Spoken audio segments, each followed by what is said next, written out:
지난주에 전 세계적으로 큰 이슈가 되는 사건이 있었습니다. 그것은 미국의 통화 정책을 관장하고 미국의 주요 은행들을 감독하고 규제하는 FRB, 미국 연방준비제도 이사회가 그동안 경기 부양을 위해서 0%로 낮추었던 금리를 이제 0.25%로 높이기로 결정했기 때문입니다. 미국은 2006년 6월 이후에 9년 6개월 만에 첫 금리를 인상하는 것이었습니다.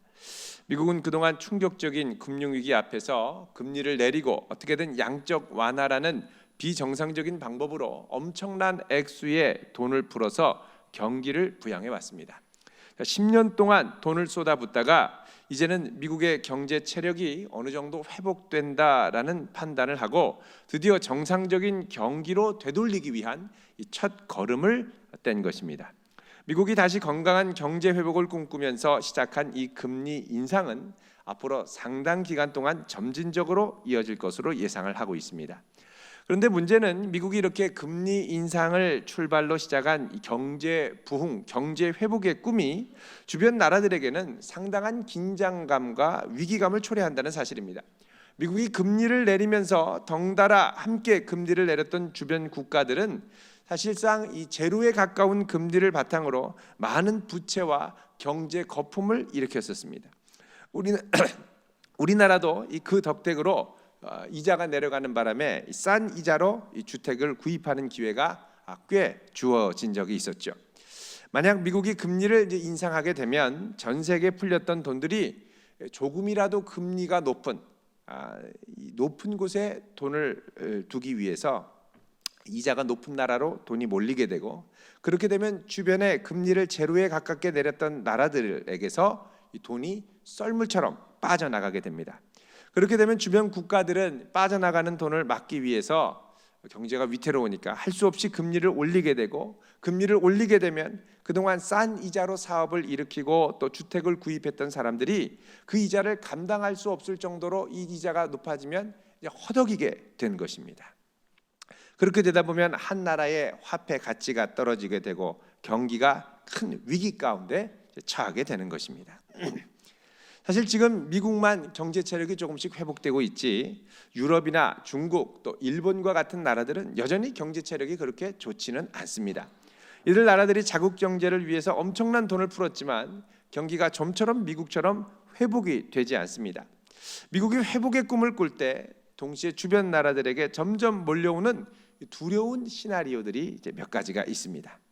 먼저는 텐트럼이라고 불리는 현상입니다. 원래는 이 테이퍼 텐트럼이라고 불리는 용어인데 이걸 줄여서 텐트럼이라고 얘기를 합니다. 이 테이퍼 텐트럼이라는 건 원래 의학 용어입니다. 운동선수가 컨디션을 조절하기 위해서 운동을 격하게 하다가 운동량을 줄일 때, 그때 이제 몸에서 안절부절 못한 채로 적응을 못하고 몸이 발작을 일으키는 경우가 있죠. 이것을 테이퍼 텐트럼이다라고 얘기를 합니다. 이걸 이제 금융 분야에서 차용해가지고 이제 사용을 하는데 우리말로 번역을 하면 긴축 발작 정도로 해석을 합니다. 다른 말로 하면 미국과 같은 선진국에서 금리를 올리면서 돈줄을 조이면 그 여파로 전 세계 금융시장이 요동치는 현상을 말하는 것입니다. 또 이 금리 인상이 이번 한 번이 아니라 앞으로 지속적으로 계속 일어날 것이기 때문에 이 텐트럼 현상으로 인한 이 충격이 계속해서 커질 것으로 예상을 합니다. 우리나라 같은 경우는 기준금리가 1.5%죠. 이제 미국이 0%에서 0.25%로 올렸기 때문에 이제 우리나라는 당분간은 이 기준금리를 올려도 어느 정도 감당할 수 있는 여유가 있다고 예견을 하고 이야기를 합니다만, 이게 점진적으로 계속 올라갈 때는 나중에 이런 위기가 우리나라에도 점차적으로 다가올 수 있다는 것입니다. 둘째는 이 디커플링 현상입니다. 여러분, 함께 가던 커플이 디커플, 떨어지는 거죠.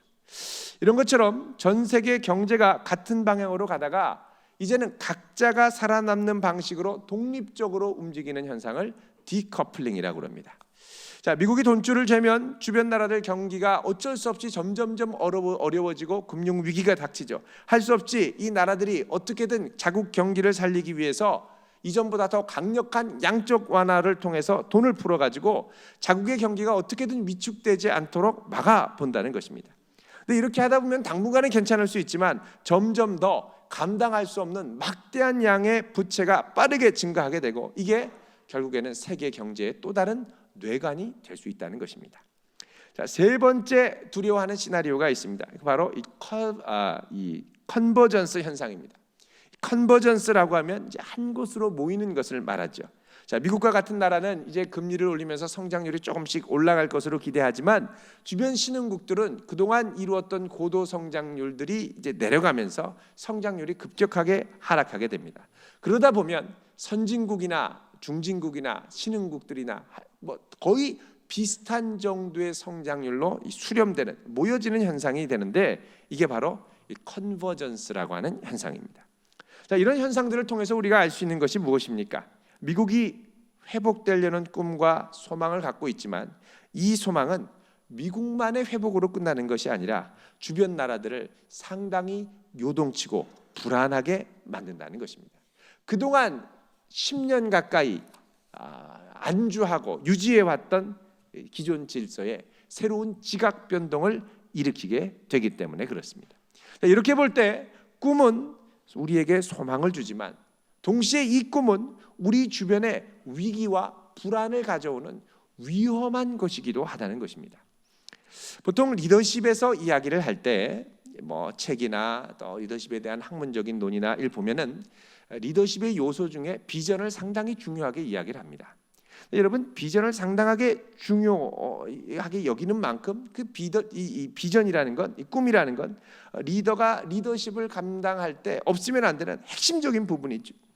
그러나 비전과 꿈을 강조하면서 늘 동시에 늘 이렇게 감추듯 슬쩍 넘어가는 것이 있습니다. 그건 뭐냐? 리더가 품은 꿈이 종종 주변 사람들에게, 주변 환경에 초래하는 위기에 관한 것입니다. 리더의 꿈, 리더의 비전은 이 꿈을 이루어가기 위해서 주변에 기존에 평안하고 안정되어 있던 질서를 전복시키고 새로운 질서를 만들어가게 합니다. 그래서 미래를 꿈꾸는 리더는 그 꿈 때문에 흥분되고 설레일 수 있지만 의외로 많은 주변 사람들이 그 꿈 때문에 불안해하고 불편해합니다. 그래서 꿈을 갖고 있는 자리는 리더의 자리죠. 위험한 자리고 불안한 자리라는 것입니다.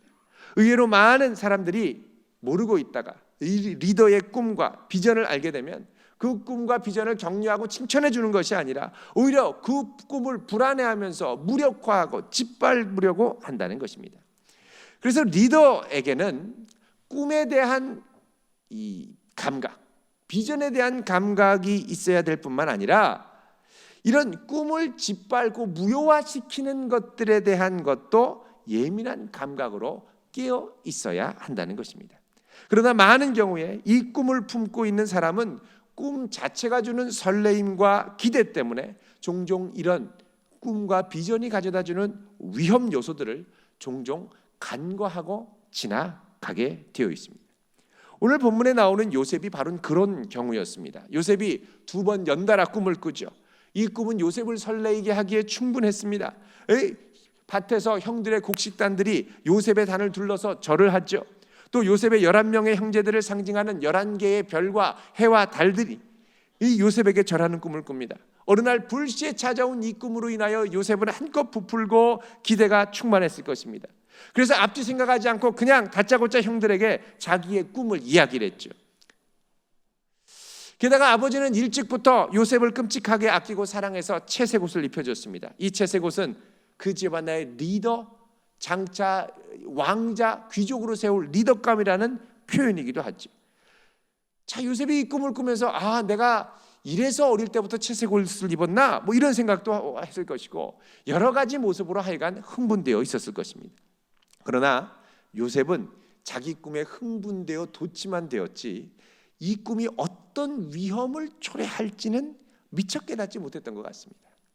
요셉이 하늘의 꿈에 취해 있을 때 이 형들은 요셉을 시기하고 미워하고 더 나아가서 그의 꿈을 아무것도 아닌 것처럼 짓밟고 무효화시키려고 시도한다는 것입니다. 자, 오늘 본문 말씀은 세계 보러 가는 이 양떼를 치는 형들에게 아버지 야곱이 요셉을 심부름 보내는 장면으로 시작을 합니다. 자, 우리 12절 말씀 같이 읽겠습니다. 시작. 그의 형들이 세겜에 가서 아버지의 양떼를 칠 때에, 자, 처음부터 뭔가 좀 불안하죠.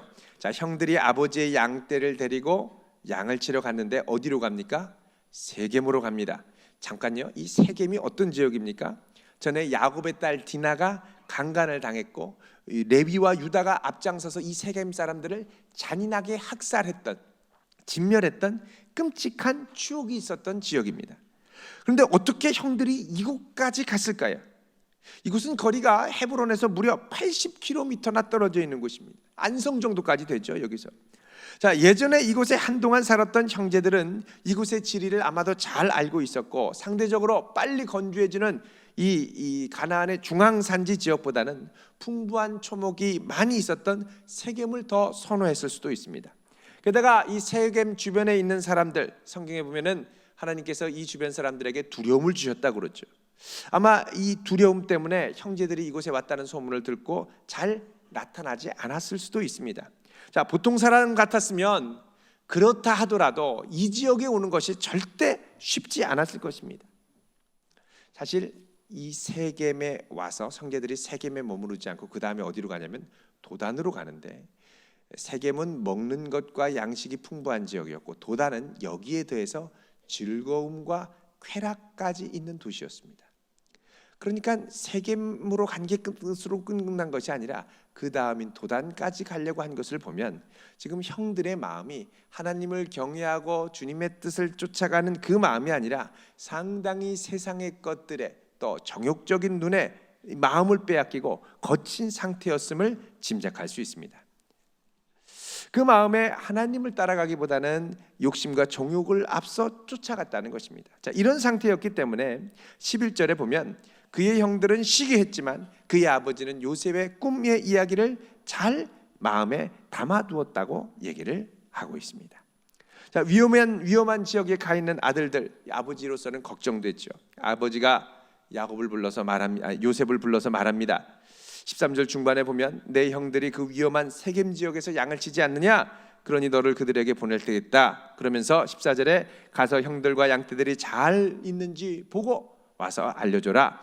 그러니까 야곱의 입장에서는 이 자녀들이 해를 당하지 않았는지 혹시라도 궁금해서 염려가 됐던 것입니다. 자, 아버지 야곱은 이 아들들이 놓인 외적 환경, 여건들에 늘 예민하였습니다. 자녀들을 걱정했죠. 그러나 아버지가 미처 깊이 생각하지 못했던 게 있는데 그게 뭐냐? 바로 이 형제들, 자기의 아들들 내면에 감추인 죄성과 미움과 시기의 문제였습니다. 자, 사실 이 꿈을 가진 리더가 한편으로 늘 염두에 두어야 할 부분이 이것입니다. 자, 내가 하나님의 꿈을 갖고 갈 때 의외로 주변에 많은 사람들이 이 꿈을 불편해하게 생각할 가능성이 크다는 것입니다. 때로는 미워하고요, 때로는 시기하고요. 그거는 보통 이제 내가 잘나서라기보다는 내가 품고 있는 꿈 때문에 그런 것입니다. 자, 야곱이 형들을 찾은 끝에 도착한 곳은 세겜이 아니라 도단이었습니다. 도단은 세겜에서 북쪽으로 30km를 더 가야 있는 성읍이었습니다. 도단은 서쪽으로는 가나안의 곡창지대였던 이 이스라엘 평야를 거쳐서 지중해를 끼고 서쪽 해안 평야, 지중해를 끼는 서쪽 해안 평야를 거쳐가지고 애굽까지, 이집트까지 이어지는 무역로가 있는 무역 도시였습니다. 보통 무역로가 지나가는 도시는 양식도 풍족하고 화려한 유흥거리가 많이 있게 마련입니다. 자, 이렇게 볼 때 형제들은 위험을 감수하고도 풍성한 초장이 있는 세겜, 그리고 많은 유흥거리가 있었던 도단으로 간 것입니다. 자, 형제들이 선택한 길, 그렇게 좋은 선택 같아 보이지는 않습니다. 그런데 이 길을 막내 요셉이 물어물어 찾아갔습니다. 오늘날 거리로 따지면 이 헤브론에서 이 도단까지는 거리가 약 110km입니다. 110km면 우리 교회에서 구미 IC까지가 한 110km가 됩니다. 한 5, 6일, 7, 8일 많은 날들을 걸어서 형들을 찾아서 구미까지 간 거죠. 자, 이런 거 보면 요셉은 아버지의 심부름에 대해서 잔꾀를 부리지 않고 어떻게든 그 심부름을 이행하려고 애썼음을 볼 수가 있습니다. 사실 갔다가 없으면 돌아오면 되거든요. 근데 형제들을 향하여 또 두려움이나 무서움을 갖고 있지 않았고 순수한 마음을 갖고 있었기 때문에 형들에게 기꺼이 갈 수 있었다는 것입니다. 그런데 형들은요 많이 달랐습니다. 자, 멀리서 요셉이 오는 것을 보니까 눈이 이제 확 뒤집어집니다. 안 그래도 양떼를 끌고 간 이 형들의 길이 죄와 쾌락의 유혹을 쫓아간 길이었는데 거기서도 이제 생각지도 못했던 요셉이 등장합니다. 요셉이 딱 오는데 어떻게 알아봤느냐? 그 멀리서 채색옷 입은 사람이 나오는 거예요. 여러분, 채색옷은 말씀드린 것처럼 귀족과 왕자를 상징하는 옷이라고 그랬습니다. 형제들이 이 요셉의 채색옷을 보면 늘 요셉의 꿈 이야기와 연관해서 이런저런 불평불만을 쏟아냈던 것 같습니다. 자, 18절 보십시오. 18절에 보면 요셉이 그들에게 가까이 오기 전에 형제들이 요셉을 어떻게 봤습니까? 멀리서 봤다고 합니다. 자, 멀리서 보고 요셉을 알아볼 수 있었던 이유가 뭐냐? 채색옷 때문이라는 거죠. 근데 형들이 이 채색옷 보면 꿈 생각나고 이 꿈은 형제들을 불안하게 만들고 미움을 유발시키고 이렇게 멀리서 채색옷 입은 동생이 오는 걸 보고 그 다음부터 어떻게 하느냐? 형들이 18절에 보면 멀리서 보고 죽이기를 꾀하여 라고 말씀합니다. 이 꾀했다는 말은 서로 논의하고 계획을 짰다는 겁니다. 이거는 단시간에 짧게 하는 게 아니라 야, 저 멀리 동생 온다. 저 녀석 어떻게 할까? 혼내줘야 되는데 이러면서 얘기하다가 죽이기로 결정을 했다는 것이죠. 아마 갑자기 채색옷 안 입고 요셉이 몰래 와서 형 짜잔 하고 나타났으면 절대 형들이 이 요셉을 뭐 어떻게 해코지를 할 생각을 미처 못합니다. 멀리서 오니까 미리 알아보고 투덜투덜하다가 계획이 나오기 시작한 거죠. 이미 세겜 사람들을 예전에 잔인하게 살육을 해봤던 형들입니다.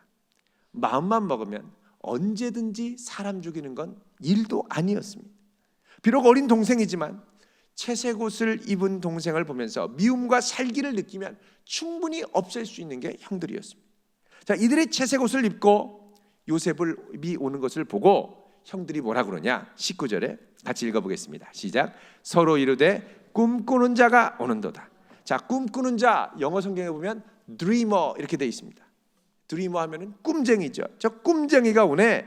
근데 여러분 이게 히브리어로 보면 바알 하할로모트라고 되어 있습니다. 바알 신 아시죠? 바알은 주, 제왕 이런 뜻입니다. 할로모트라는 말은 꿈이란 뜻입니다. 꿈. 그러니까 이 바알 하할로모트 그러면 꿈의 제왕이라는 뜻입니다. 이 요셉이 꿈의 제왕인 거예요. 반지의 제왕이 아니라 꿈의 제왕입니다. 형들이 요셉을 이 꿈의 제왕이라고 비아냥거리는 건 뭐냐? 평소에 이 요셉에 대해서 많이 얘기하면서 이 비아냥거리는 별명까지 붙여놨다는 것이죠. 자, 이 형들이 요셉을 향해서 어떻게 합니까? 20절에 자, 그를 죽여 한 구덩이에 던지고 우리가 말하기를 악한 짐승이 그를 잡아먹었다 하자. 그의 꿈이 어떻게 되는지를 우리가 볼 것이니라. 이렇게 얘기를 합니다. 자, 요셉을 죽여서 구덩이에 던지자. 자, 여기 구덩이는 히브리어로 이 보르라고 하는 단어입니다. 근데 이 보르는 두 가지 의미가 있습니다. 하나는 뭐냐면 구덩이라는 의미가 있고 또 하나는 우물 또는 저수지라는 의미가 있습니다. 자, 이거 보르가 구덩이인 동시에 우물과 저수지가 되는 이유가 있습니다. 그건 왜 그러냐? 이 보르가 보통 우기 때는 비가 내려서 물을 저장하죠. 그러다가 비가 내리지 않는 건기가 되면 여기에서 짐승과 또 사람이 와가지고 물을 마실 수 있도록 하는 물 저장 탱크로 사용을 했었습니다.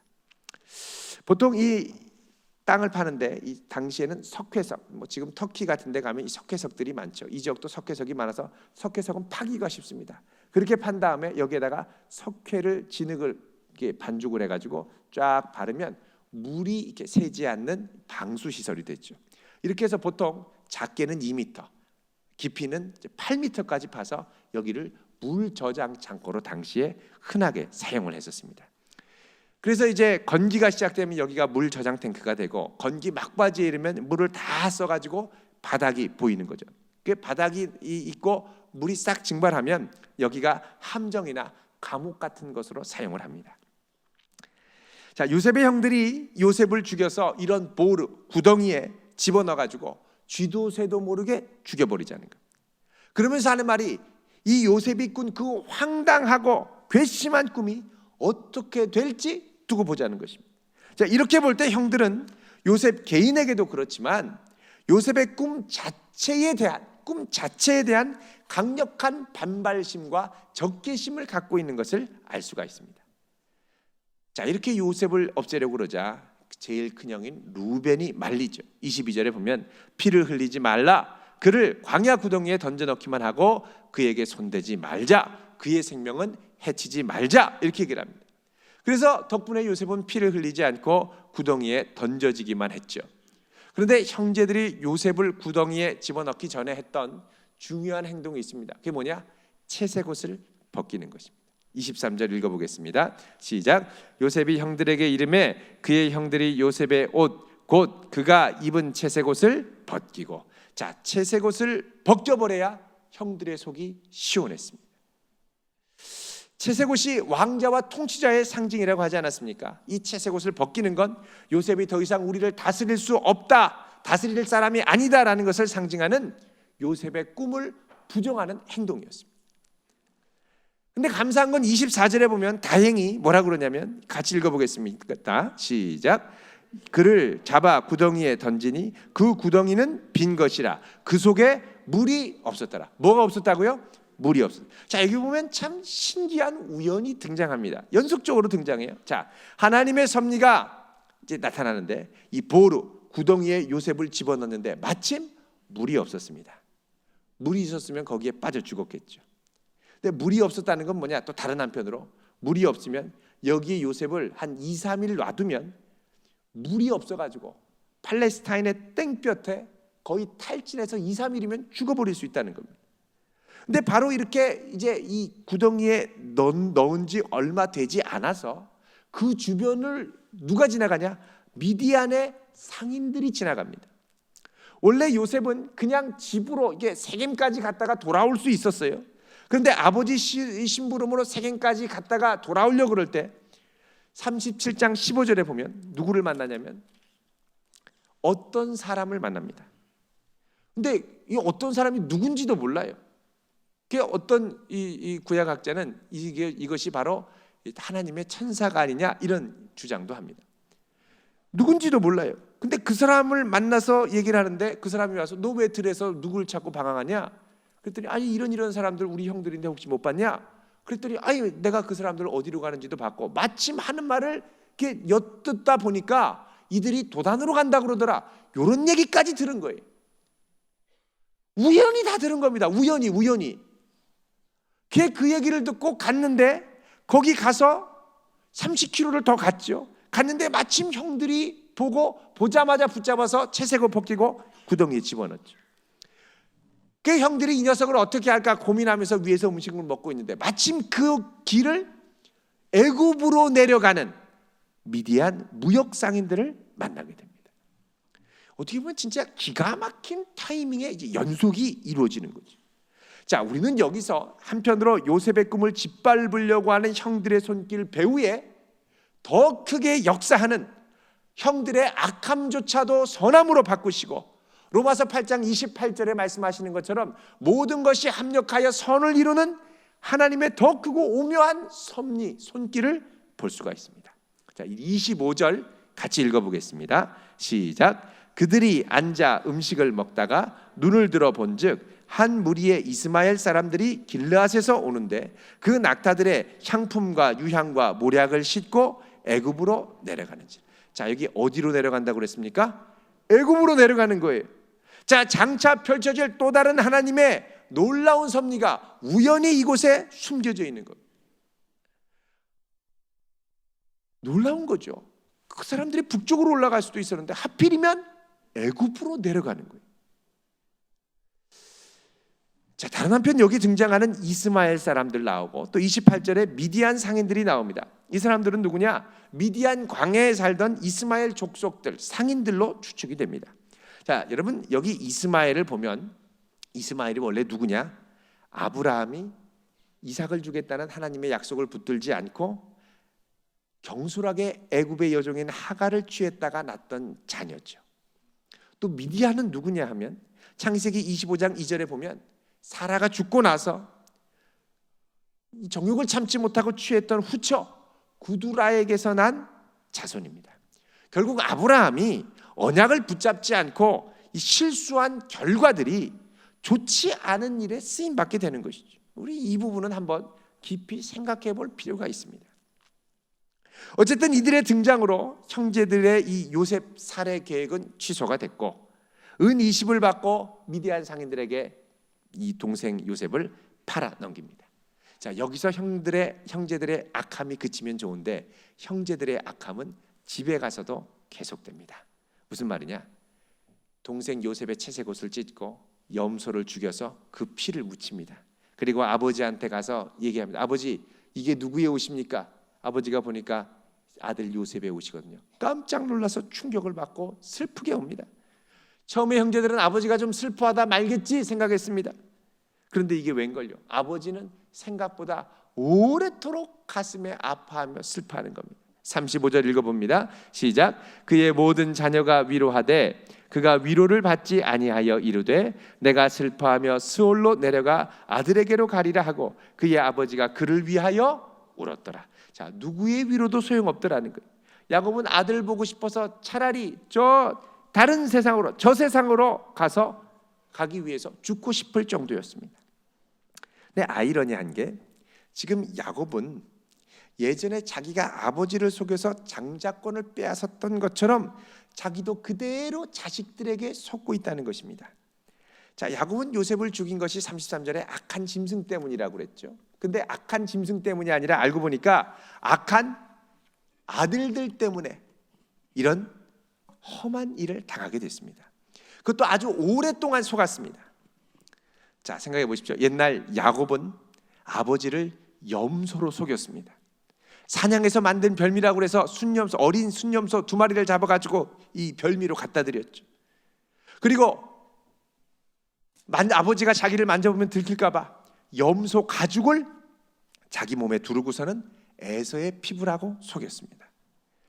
자, 그랬던 이 야곱이 이제 염소의 피를 묻힌 채색옷을 보고 속아서 오랫동안 슬픔과 괴로움에 빠지는 것입니다.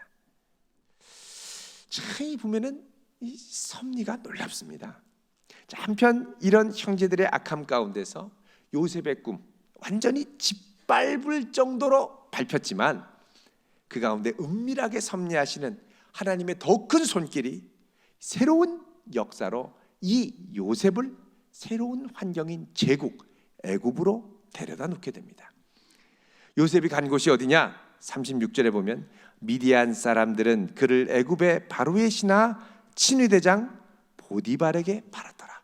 자, 애굽의 통치자 바로의 최측근 친위대장 보디발에게 노예로 팔려간 것입니다. 자, 오늘 말씀을 통해서 우리는 하나님의 꿈을 품은 리더에게, 성도에게 위기가 찾아올 때 우리가 이 위기를 어떻게 이해하고 헤쳐나갈 수 있는가에 대한 아주 소중한 통찰을 배울 수가 있습니다. 먼저는요, 영적 리더에게 찾아오는 위기는 대부분 꿈의 위기라는 것입니다. 근본이 꿈의 위기입니다. 주변 환경이 힘들고 어려워질 때 이게 환경 때문에 문제가 일어나는 게 아니라 꿈의 위기가 근본이라는 것입니다. 내가 그 꿈을 붙들고 있기 때문에 주변 환경이 어려워진다는 것이죠. 주변 환경이 어려워서 꿈을 포기하는 게 아니라 그 꿈을 붙들었기 때문에 어려워진다는 것입니다. 주변에서 나를 위협하는 내용의 핵심이 뭡니까? 꿈 때문에 그렇습니다. 꿈만 포기하라는 거예요. 꿈만 접으면 다 괜찮아진다고 그럽니다. 여러분, 그러나 성도에게 꿈을 접어서는 안 됩니다. 접을 수도 없습니다. 왜요? 그 꿈을 주도하고 인도하는 것은, 이끌고 가는 것은 내 힘이 아니라 오직 주님의 인도하심과 섭리 때문에 그렇습니다. 그러니까 위기가 찾아올 때 꿈을 놓을 생각, 꿈을 타협할 생각을 하는 것이 아니라 더욱 굳게 이 꿈을 붙들고 주님의 인도하심을 구하면서 이 꿈을 통해 이루시는 하나님의 역사와 섭리를 경험하는 성도 되시기를 바랍니다. 두 번째로, 이 꿈을 붙든 리더에게는 인간의 죄성에 대한 깊은 이해가 있어야 합니다. 많은 경우에 이 꿈과 관련하여 일어나는 이 고난과 어려움들을 보면 바로 주변 사람들의 이 죄성 때문에 일어납니다. 시기, 미움, 열등감, 자기중심적인 생각, 자, 이런 것들이 사람들을 충동질하고 거룩한 꿈을 미워하게 하고 시기하게 합니다. 그리고 염소피를 취해서 거짓말로, 말 같지도 않은 말들을 그럴듯한 상상으로 꾸며내. 그러니까 내가 꿈을 붙들면 주변에 이상한 소문이 떠들 가능성이 많습니다. 그래서 성도는 죄성에 대한 예민한 영적 감수성이 함께 있어야 됩니다. 세 번째로, 그럼에도 불구하고 우리에게 주신 이 꿈을 성취하기 위해서는 우리를 이끌고 가시는 하나님의 비밀하고도 은밀한 손길을 신뢰할 수 있어야 됩니다. 참 어렵고 힘든데, 죽을 것 같고 여기서 끝날 것 같은데, 여기서 나를 붙드시고 인도하시는 하나님의 손길이 일어난다는 것입니다. 때로는 이 죄인들이 이 악한 마음을 품고 달려들 때도 그 악인들의 손길을 통해서조차 그분의 뜻을 하나님은 반드시 이루고야 마십니다. 내가 알지도 못한 때 우연한 사건들을 통하여 한순간 한순간 붙드시고 우연하게 만났던 그 만남들을 하나하나 연결하시고 그분의 때가 됐을 때 온전한 그림을 완성해 가시는 하나님이라는 것입니다. 네 번째, 마지막으로, 리더가 꿈을 붙들고 가다가 인생의 바닥을 칠 때 그 바닥은 진짜 바닥이 아니라는 것입니다. 구덩이에 빠지고 애굽 바로의 친위대장 보디발의 집에 노예로 팔려갔을 때 인간적인 눈으로는 바닥입니다. 그러나 나중에 그 순간을 돌아보면 그건 바닥이 아니라 하나님의 새로운 출발점임을 깨닫게 된다는 것입니다. 우리에게는 절대 바닥이 없습니다. 오히려 새로운, 신비로운, 이해할 수 없는 새로운 출발점에 놓이게 된 것인 줄로 믿으시길 바랍니다. 이 하나님의 귀한 꿈을 품고 놓지 말고 타협하지 말고 끝까지 쓰임받는 성도 되기를 바랍니다.